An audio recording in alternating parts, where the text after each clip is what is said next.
নমস্কার বন্ধুরা, আমি ডলি। আজকে বানাবো তিল কাজু পোস্ত। প্রথমে সাদা তিল দিয়ে দিলাম, তারপরে কাজু দিয়ে দিলাম, এর মধ্যে দিয়ে দিলাম পোস্ত।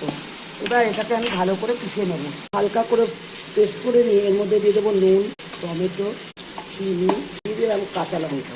এর মধ্যে জল দিয়ে ভালো করে মিক্স করে নেব। আমার পেস্টটা রেডি হয়ে গেছে। এই মাছখানে প্রথমে আমি কড়াইতে পটল আর আলু সর্ষের তেল কড়াইতে গরম করে এগুলো একটু ভেজে লাল করে নিচ্ছি।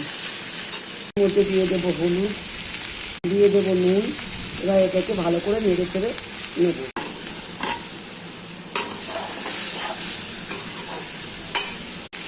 এবার দেখো ভালো করে আলু আর পটলটাকে আমি ভেজে নিচ্ছি। এটা একটু তেল লাগে, যেহেতু তিল পোস্ত একটু তেল লাগে।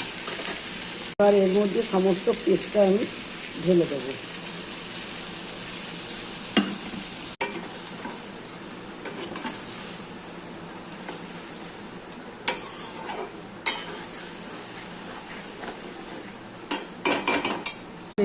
এটা কষে কষে এসছে, এর মধ্যে দিয়ে দেবো আমি একটু ফেটানো টক দই।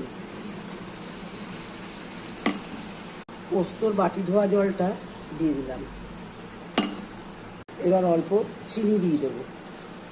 এবার এর মধ্যে অল্প করে জল দিয়ে ঢাকনা লাগিয়ে কিছুক্ষণ ধিমে আঁচে কিছুক্ষণ হতে দেবো। এবার ঢাকনা তুলছি, অল্প কাঁচা লঙ্কা, অল্প সরষের তেল।